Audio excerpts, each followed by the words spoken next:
Samantala, final testing ng mga ACMs 100% nang successful ayon sa COMELEC. Brigada Sheila Matibag, i-brigada mo! Brigada! Live report!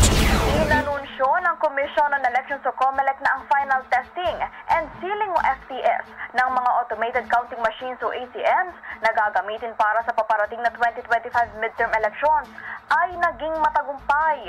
Sa FTS, inaalam kung bumibilang ba ng tama ang mga machines, kung tinatanggap ba ang mga balota na naimprenta at kung tugma ba ang bilang mula sa makina gaya ng manual count ng mga balota.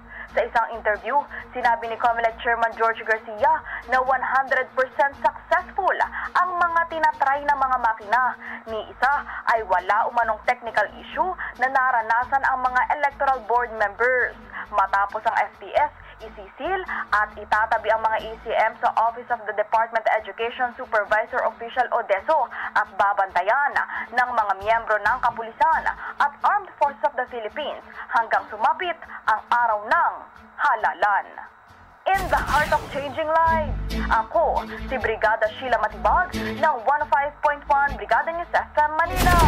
The Music News Authority.